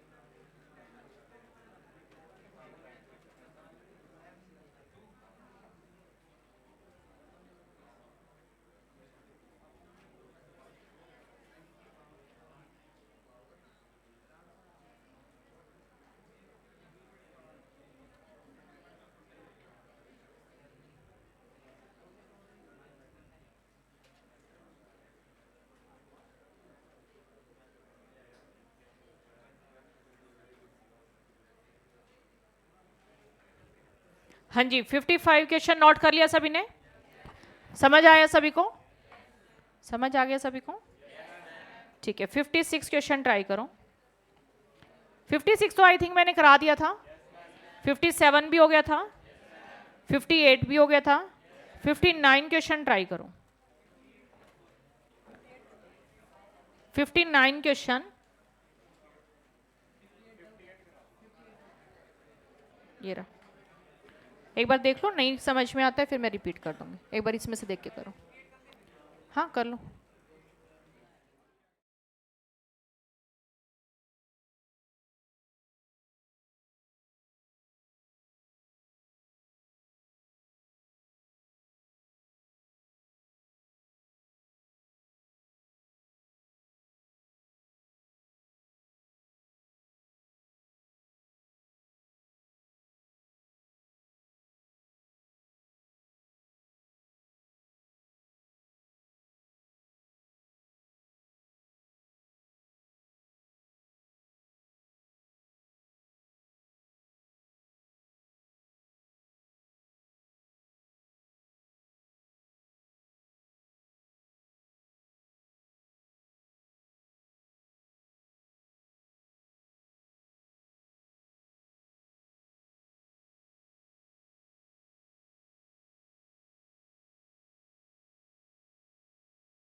फिफ्टी एट रिपीट कर दो। ये 58 किस की प्रॉब्लम है? ओके देखो इधर, सबसे पहला स्टेप, जितनी भी न्यूमेरिकल वैल्यू है 2, 6, 9, न्यूमेरिकल वैल्यू अलग कर दें, ठीक है? तो 2, 6, 9, यहां तक बात समझ में आ रही है? अब सबका बेस देखो क्या है, ए, सबका बेस सेम है, पावर अगर ऊपर वाली वैल्यू है तो ऐड हो जाएगी, डिवाइड वाली वैल्यू है सब्ट्रैक्ट, इतनी बात समझ में आ रही है? तो देखो क्या हो जाएगा, 1/2 प्लस 2/3 माइनस 7/3, डिवाइड वाली वैल्यू माइनस 5/3 तो प्लस 5/3, ये पॉजिटिव थी नेगेटिव, यहां तक बताओ कोई दिक्कत? सिंपल। अब देखो इतनी वैल्यू पे चेक करो, 3 है सबका बेस, तो ऊपर वाली वैल्यू क्या हो गई, 5 + 2 7, 7 - 7 0, तो ये तो पूरा कैलकुलेट होके 0 ही आ गया, लिखने की जरूरत नहीं है, ठीक है? क्या बचा, 1/2 माइनस 3/2, ये वैल्यू बची, इसको अलग से कैलकुलेट कर लिया, 2 LCM 1 - 3 - 2, ये वैल्यू कैंसिल -1, ठीक है? तो ये वैल्यू हमारी सॉल्व करके आ गई e⁻⁻1 और इधर कैंसिल करके आ गया 4/3, ठीक है? तो 4/3 इनवर्स है, नेगेटिव पावर डिवाइड में जाके पॉजिटिव, और a की वैल्यू कितना दे रखी है हमें, 4, यहाँ पुट कर दी, तो 4 से 4 कैंसिल, 1/3 आंसर, सिंपल। हाँ जी 58 हो गया। 59 क्वेश्चन,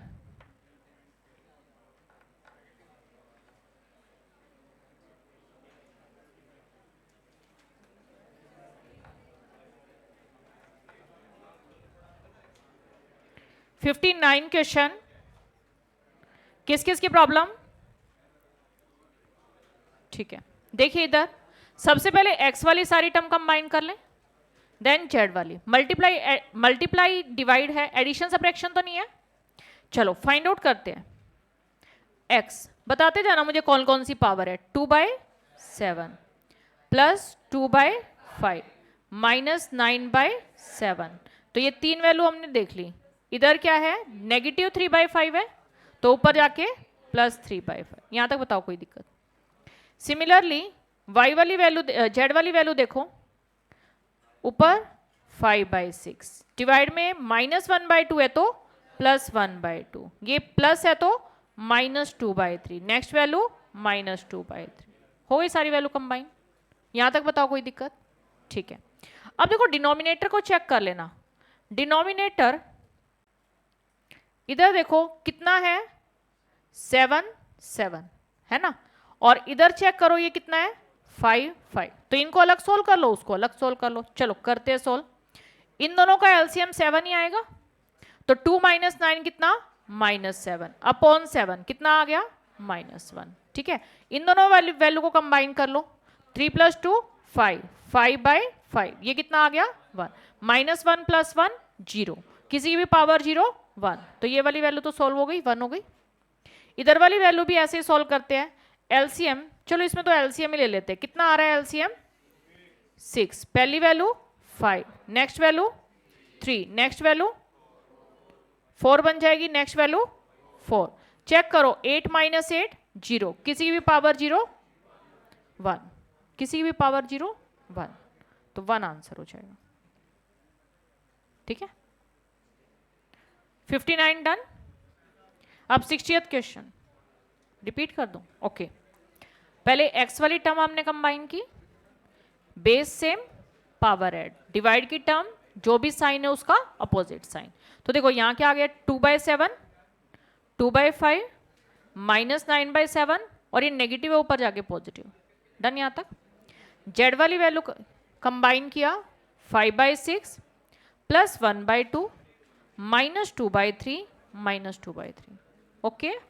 अब बस सिंपल कैलकुलेशन की है, 7 एलसीएम था, 2 - 9 -7, -7/7 कैंसिल -1, इन दोनों वैल्यू का बेस 5 है, एलसीएम लिया 5 ही आएगा, 3 + 2 5, 5/5 1, तो ये वैल्यू 1 बन रही है, ये वैल्यू -1, तो -1 + 1 0, किसी की भी पावर 0 1, तो ये इतनी वैल्यू 1 बन गई।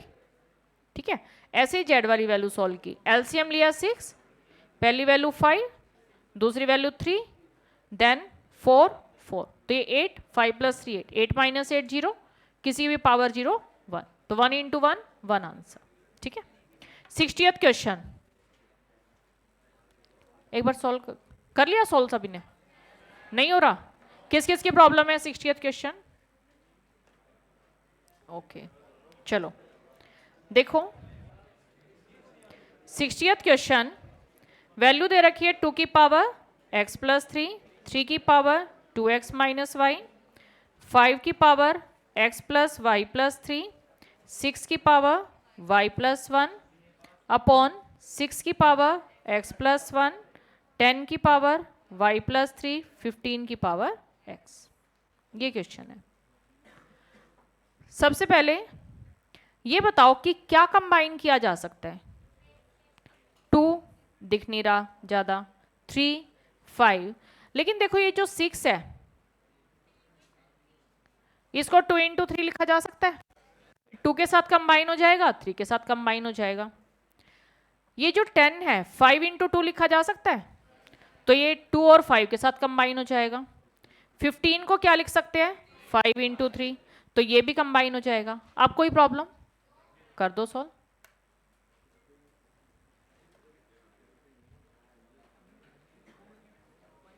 फैक्टर करके 2 3 और 5, बस ये तीन ही वैल्यू है, सबको कंबाइन करना है।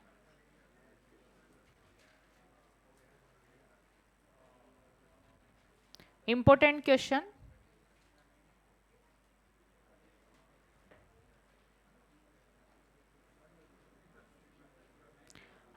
हमने क्या किया, 6 को लिखा 2 × 3, 10 को लिखा 5 × 2, 15 को लिखा 5 × 3। पावर आपकी ये दोनों पे अप्लाई हो जाएगी, फिर इनको कंबाइन कर लेंगे, 2 वाली सारी वैल्यू कंबाइन, 3 वाली सारी वैल्यू कंबाइन, 5 वाली सारी वैल्यू कंबाइन। ठीक है,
हाँ जी, हो गया 60th क्वेश्चन।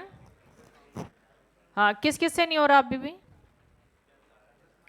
देखिए, सबसे पहले 2 की पावर x प्लस 3 की पावर 2x माइनस वाई, 5 की power x plus Y plus 3।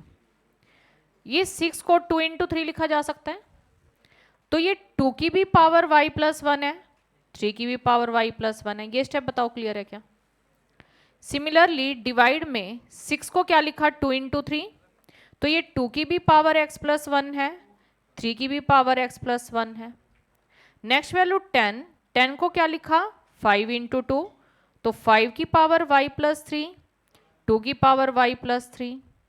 15 को लिखा 5 इंटू 3, 5 की पावर x, 3 की पावर x। ठीक है, यहां तक सारी बात क्लियर? अब कंबाइन करते 2 वाली सारी पावर, 2 2 2, ये सारी वैल्यू कंबाइन करते base same power add, y plus 1 minus X minus 1 minus Y minus 3। ठीक है, 3 वाली सारी वैल्यू कंबाइन करते हैं, 3 3, इनको कंबाइन किया 3 की power 2x minus Y, Y plus 1 minus X minus 1 minus x.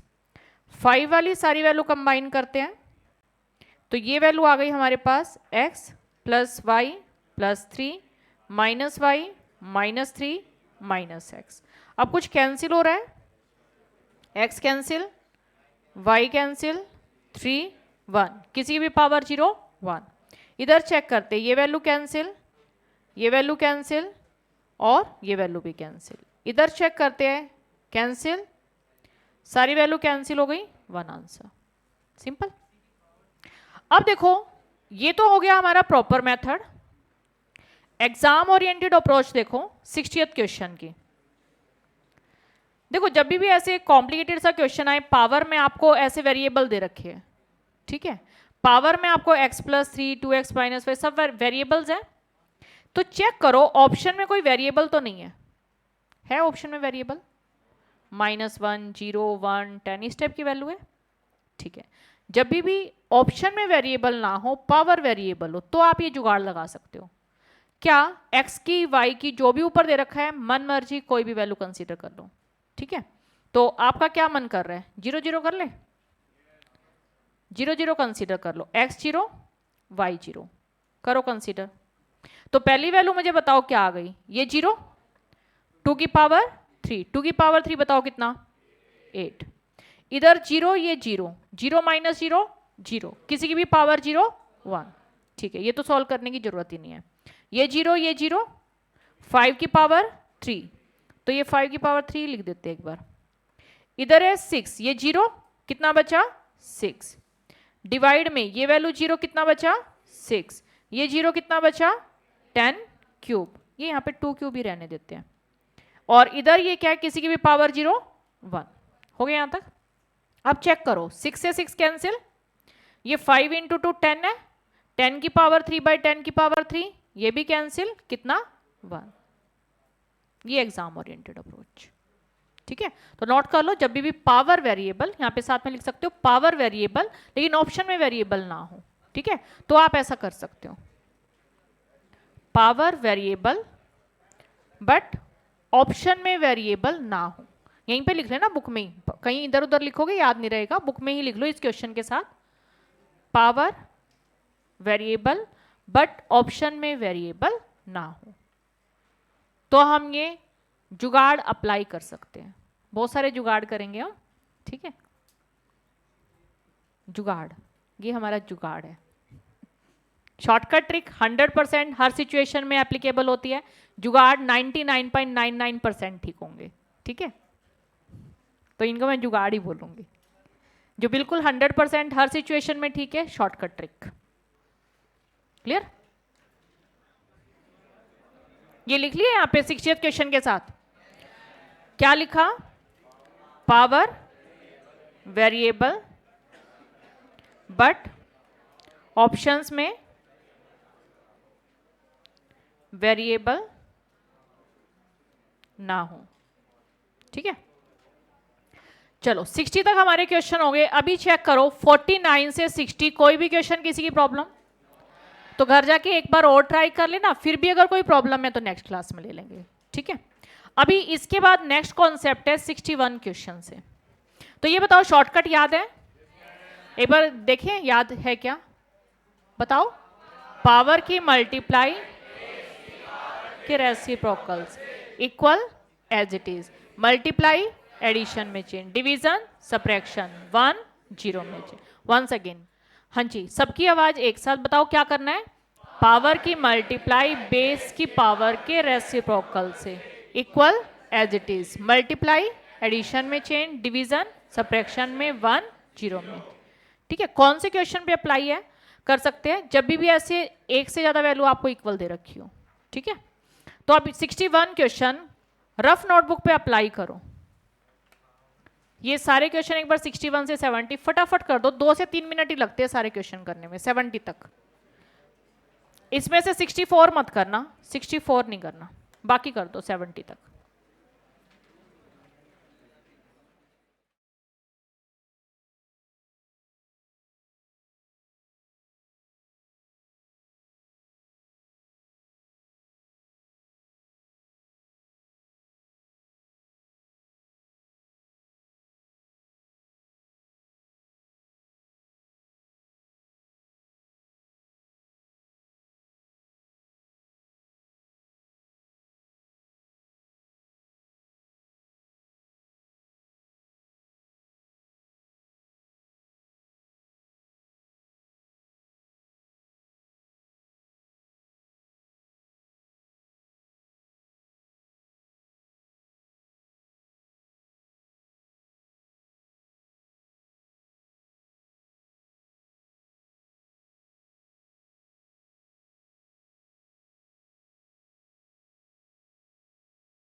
सारे हो गए 70 तक,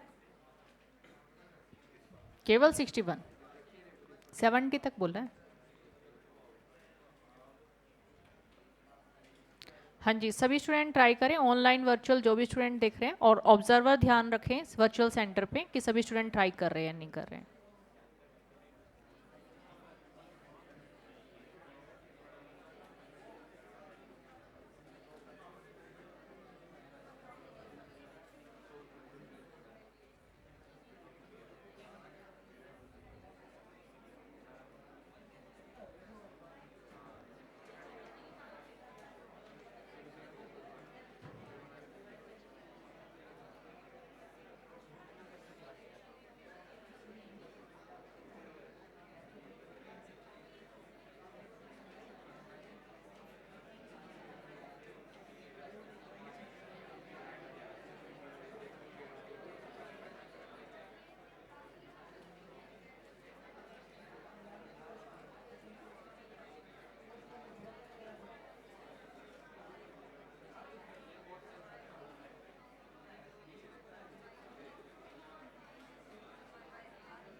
हाँ जी, हो गए 70 तक क्वेश्चन? नहीं हुए अभी? अभी ट्राई कर रहे हो?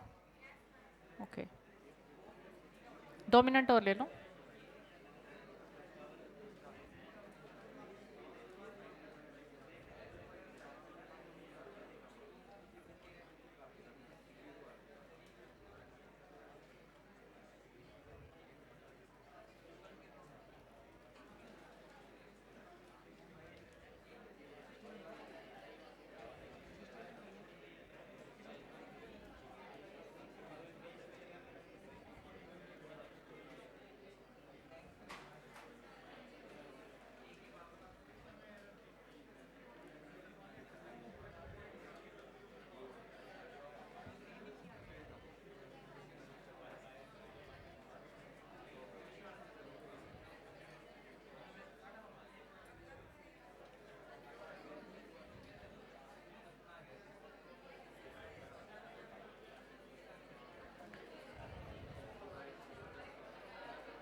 हो गया?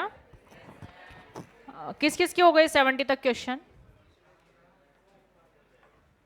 ठीक है, बाकी के हो नहीं रहे या भी ट्राई कर रहे हो? ट्राई कर रहे हो नहीं रहे। चलो 61 क्वेश्चन। प्रॉपर मेथड क्या है उस पे जाने की जरूरत नहीं, वो हमारा के मेथड जो मैंने बताया था। सारे क्वेश्चन वैसे तो उस तरीके से होते हैं ये वाले, बट हमें ऐसा करने की जरूरत नहीं है, सीधा करो। बताओ एक बार, सबकी आवाज आनी चाहिए एक साथ। पावर की मल्टीप्लाई बेस की पावर के रेसिप्रोकल से equal as it is, multiply division 1 0। ठीक है, अभी अप्लाई करते हैं फर्स्ट क्वेश्चन 61। बताओ किसी की भी प्रॉब्लम? ओके, देखो पावर कितनी है 2, तो 2 की मल्टीप्लाई, इसका बेस कितना है b, बेस की पावर कितनी है उसका रेसिप्रोकल, तो 2 की मल्टीप्लाई 1/q से। इतनी बात क्लियर? इक्वल साइन अगर है एज इट इज रहेगा। पावर की मल्टीप्लाई, पावर कितनी है 1, बेस की पावर के रेसिप्रोकल से, तो ये वैल्यू 1/p। मल्टीप्लाई का साइन है बीच में, एडिशन में चेंज। पावर की मल्टीप्लाई बेस की पावर के रेसिप्रोकल से, सिंपल।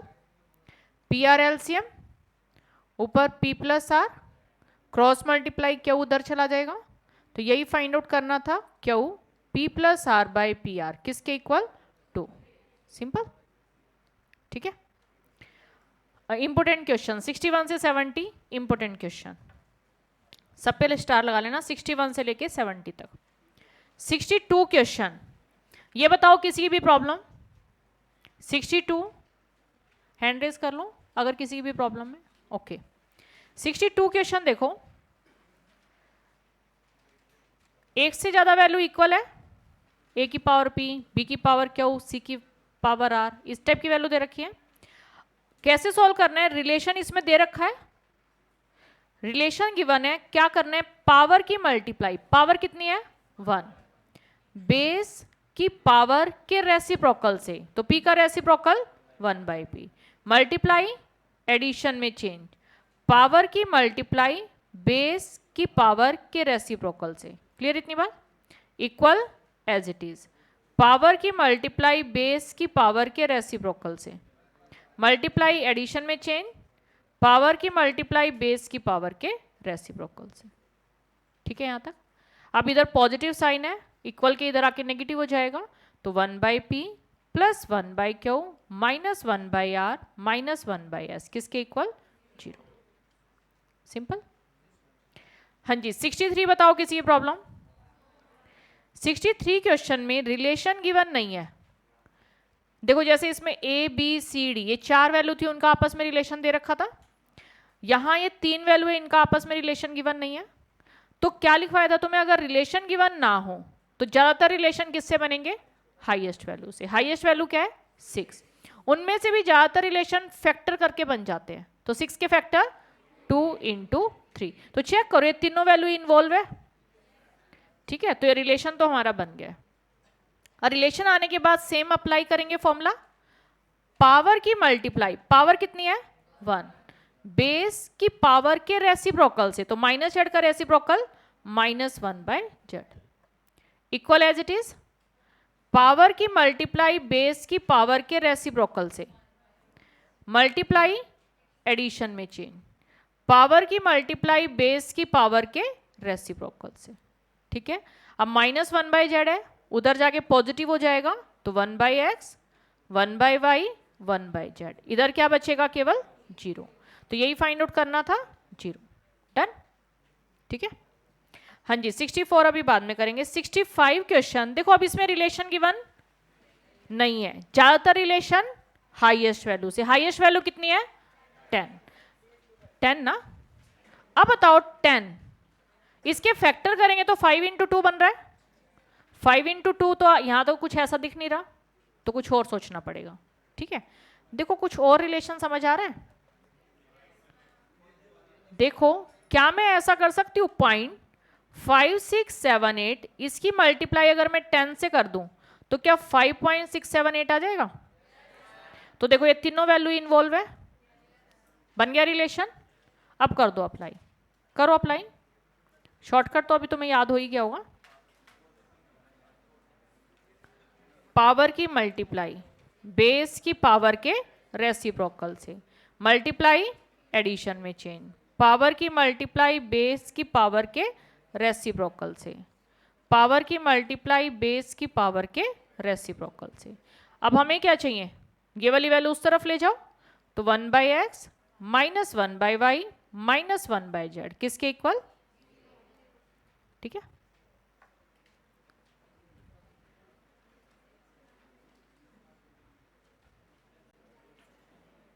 डन, किसको नहीं आया समझ।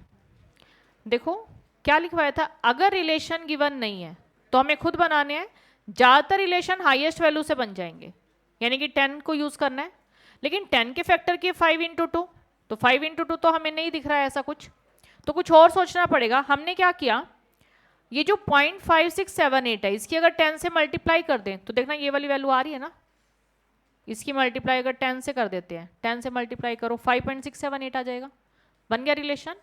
अब सेम फॉर्मूला अप्लाई कर दिया, पावर की मल्टीप्लाई बेस की पावर के रेसिप्रोकल से, ठीक है, मल्टीप्लाई एडिशन में change equal as it is, ठीक है।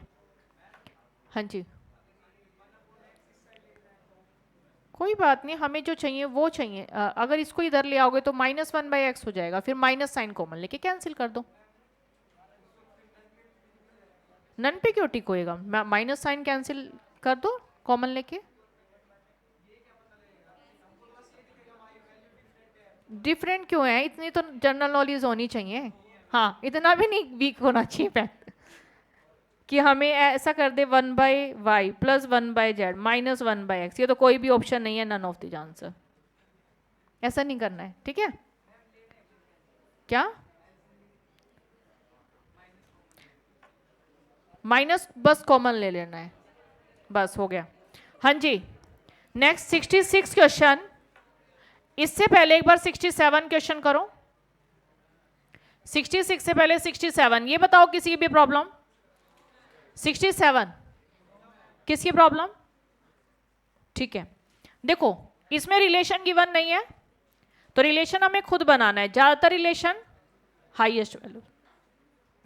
12 बताओ क्या लिख सकते हैं, 4 × 3 यानी कि 2² × 3, तो देखो ये तीनों वैल्यू इन्वॉल्व हो गई, ठीक है। अब बताओ शॉर्टकट क्या था, पावर की मल्टीप्लाई बेस की पावर के रेसिप्रोकल से, 1/c, पावर की मल्टीप्लाई बेस की पावर के रेसिप्रोकल से, मल्टीप्लाई एडिशन में चेंज, पावर की मल्टीप्लाई बेस की पावर के रेसिप्रोकल। अब देखो हमें क्या चाहिए, 2/a 1/b नेगेटिव में चाहिए ना, तो ये वाली वैल्यू इधर ले आओ, तो 1/c -2/a -1/b किसके इक्वल 0 हो गया। और इससे ऊपर वाला क्वेश्चन बिल्कुल सेम है, बस इसमें एलसीएम लेके सॉल्व कर दिया, तो यहां तक स्टेप सेम है, यहां तक सेम है। एलसीएम बताओ कितना आया, AB, तो ये क्या बन गया 2b + a, इधर क्या है 1/c, क्रॉस मल्टीप्लाई किया, क्रॉस मल्टीप्लाई करेंगे तो ए बी किसके इक्वल, सी 2b प्लस ए। अब हमें ये वैल्यू वैल्यू इस तरफ चाहिए तो इधर आके नेगेटिव इक्वल टू 0, तो इसमें बस उसको सॉल्व कर दिया। ठीक है, 68 क्वेश्चन करो फटाफट। 68, 69, ये बताओ किसी की भी प्रॉब्लम? 68 और 69 है किसी की प्रॉब्लम? ठीक है, 70th क्वेश्चन, इसमें देखो ये जो 1000 है, क्या मैं इसको 10 की पावर 3 लिख सकती हूं? 10 की पावर 3 लिख सकती हूं। अब बताओ 0.48 इंटू 10 किसके इक्वल होता है? 4.8। रिलेशन बन गया। अब करो अप्लाई, पावर की मल्टीप्लाई बेस की पावर के रेसिप्रोकल से, मल्टीप्लाई एडिशन में चेंज, पावर की मल्टीप्लाई बेस की पावर के रेसिप्रोकल से, 0.48 पावर की मल्टीप्लाई बेस की पावर के रेसिप्रोकल से। क्लियर ये स्टेप? गड़बड़? रिपीट कर देती हूं, देखो इधर क्या दे रखा है? 1000 को 10 की पावर 3 लिख सकते हैं। अब 0.48 इंटू 10 कितना हो गया? 4.8। तो ये रिलेशन आ गया हमारे पास। अब रिलेशन में क्या करना है? पावर की मल्टीप्लाई बेस की पावर के रेसिप्रोकल से, तो पावर कितना है? 1। बेस की पावर कितनी है? y का रेसिप्रोकल 1/y, मल्टीप्लाई एडिशन में चेंज, पावर की मल्टीप्लाई बेस की पावर के रेसिप्रोकल से, तो 3 का reciprocal 1/3 equal as it is, power की मल्टीप्लाई बेस की पावर के रेसिप्रोकल से। अब हमें क्या चाहिए? 1/x माइनस 1/y, तो इस वाली वैल्यू को उधर ले जाएं, तो 1/x माइनस 1/y, इधर कितना हो गया? 1/3। तो ये वैल्यू देखो किसके इक्वल। डन। तो 70 तक हो गए सारे क्वेश्चन। ठीक है, अब 64 भी हो जाएगा। इसके बाद एक बार स्टार्टिंग में आओ, 64 एक बार ट्राई कर लेना आप लोग। इसके बाद स्टार्टिंग में आओ जहां आपके फॉर्मूले लिखे हुए हैं, ये सम बेसिक रिजल्ट्स, ये आपके टाइप 3 क्वेश्चन है। तो इन रिजल्ट पे बेस्ड क्वेश्चन कैसा भी आ सकता है, ठीक है, जिसमें फॉर्मूले यूज होंगे। तो एक बार फॉर्मूले देख के बताओ, a plus b whole square, सबकी आवाज आनी चाहिए, बताओ क्या होता है?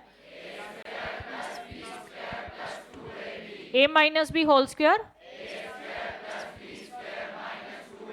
a plus b whole cube,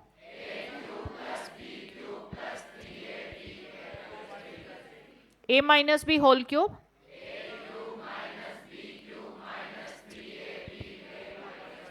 a square minus b square, a cube plus b cube factor form,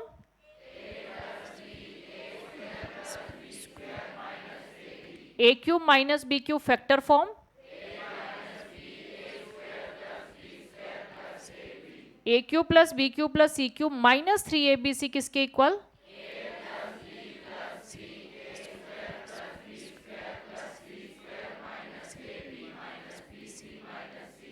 और एक ये है a plus b plus C equal to 0 if and only if a cube plus b cube plus c cube is equal to 3abc। तो ये जो 9 rules है ये किसी भी फॉर्म में आपके क्वेश्चन में पूछे जा सकते हैं। तो ये आपको याद रखने हैं, तो आप घर से एक बार याद कराना, नेक्स्ट लेक्चर में ये फॉर्मूले करेंगे। तो इन पे बेस्ड क्वेश्चन देखो, ये फॉर्मूले मैं सुनूंगी नेक्स्ट लेक्चर में, सभी को आने चाहिए। अभी क्वेश्चन करो आप लोग 71। तो इसमें ये वाला फॉर्मूला लग रहा है a माइनस बी का होल क्यूब, यहां तो दे ही रखा है a cube minus B cube minus 3ab a minus b. करो अप्लाई। 71 72 सेम है, एक बार 71 क्वेश्चन कर दो। अगेन इंपोर्टेंट क्वेश्चन, 71 72 73, ये फॉर्मूले वाले क्वेश्चन भी इंपोर्टेंट है।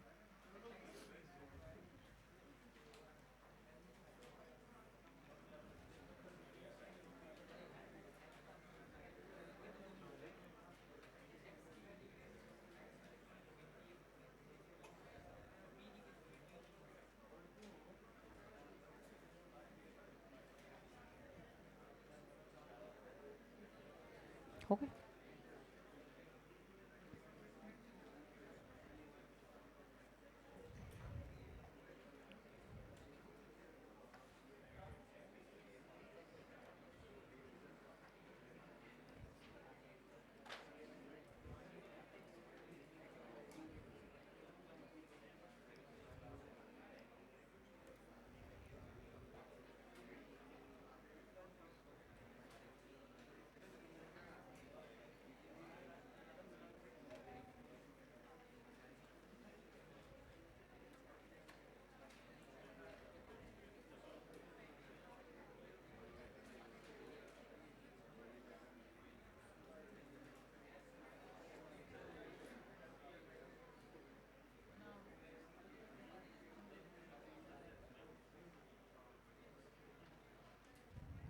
हो गया? किस किस का हो गया? 1 2, अच्छा ऐसे कैसे, देखो 1 2 3, बताओगे? फॉर्मूला ही तो लगाना था, a माइनस बी का whole cube. Yes ma'am, A cube minus B cube minus 3ab A minus B. Ma'am इस क्वेश्चन में हम x का होल क्यूब कर देंगे। ठीक है, एक्स क्यूब, तो उधर भी अप्लाई कर दें। यस मैम, तो p की पावर 1/3 का क्यूब, p की पावर माइनस 1/3 का क्यूब माइनस 3ab साथ में a माइनस बी। ठीक है, यस मैम। अब मैम जो ब्रैकेट में वैल्यू है p 1/3 माइनस p माइनस 1/3, उसे हम x ले लेंगे। वेरी गुड वेरी गुड, बस यही स्टेप था इसमें। वेरी गुड भाई, एक बार इस बच्चे के लिए जोरदार तालियां बजा दो, क्या बात है। हाँ जी, देखो यहाँ पे देखो कितनी पावर दे रखी है, 1/3 फ्रैक्शन में है। तो देखो 1/3 पावर को सीधा सीधा करने के लिए क्या करना चाहिए, 3 पावर अगर मल्टीप्लाई में आ जाए तो 3 से 3 कैंसिल हो जाएगा ना। तो 1/3 पावर को हटाने के लिए क्यूबिक बोथ साइड कर दे। तो इतना हमें समझ में आ रहा है, इस क्वेश्चन में क्या कर दे, cubic both side. Cubic apply किया हमने, तो ये लेफ्ट साइड बताओ क्या बन जाएगा, एक्स क्यूब। इधर p की पावर 1/3 और p की पावर माइनस 1/3 का क्यूब। तो इधर देखो a माइनस बी का होल क्यूब बन रहा है, जिसमें a कितना है, p की पावर 1/3, b कितना है, p की पावर माइनस 1/3। इतनी बात सबको समझ में आई। फॉर्मूला अप्लाई करते हैं। इससे नेक्स्ट स्टेप में केवल ये वैल्यू लिखूंगी, a की जगह पुट करूंगी p की पावर 1/3, b की जगह पुट करूंगी p की पावर माइनस 1/3। क्लियर है इतनी बात? चलो अप्लाई करते हैं। फर्स्ट स्टेप, ये हमारा a है, बताओ इसका क्या करूं मैं, क्यूब। ये हमारा b है, इसका क्यूब, माइनस 3ab साथ में a माइनस बी। यहां तक ओके? अब देखो कुछ सॉल्व हो रहा है क्या, 3 से 3 कैंसिल, 3 से 3 कैंसिल। इधर देखो बेस सेम है, पावर ऐड, तो 1/3 माइनस 1/3 कितना, 0, किसी भी पावर 0 1, तो ये वैल्यू हमारी 1 आ गई। ये वाली वैल्यू देखो किसके इक्वल, x, तो ये वैल्यू क्या बन गई, x, है ना, सेम वैल्यू है ना ये, तो इसकी जगह x पुट कर सकते हैं। तो नेक्स्ट स्टेप देखो क्या बन गया, x cube equal to p, ये वैल्यू p की पावर -1 -3 और यहाँ x। अब नेगेटिव वैल्यू है इधर आके पॉजिटिव, तो x क्यूब प्लस 3x किसके इक्वल, p माइनस 1/p। ठीक है, सिंपल।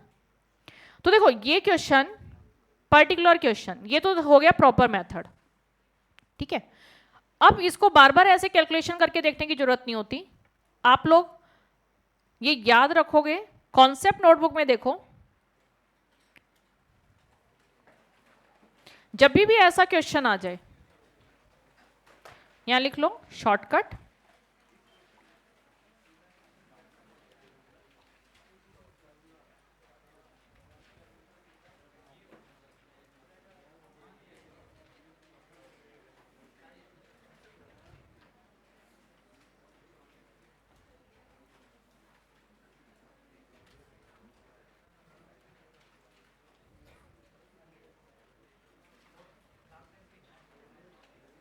हमें क्या करना है, जब भी ऐसा क्वेश्चन आए, मतलब 1/3 पावर है माइनस 1/3 पावर, इस पर्टिकुलर क्वेश्चन के लिए शॉर्टकट, लेफ्ट साइड जो भी वैल्यू है उसका क्यूब करना है। तो लेफ्ट में क्या नजर आ रहा है, x, इसका क्यूब।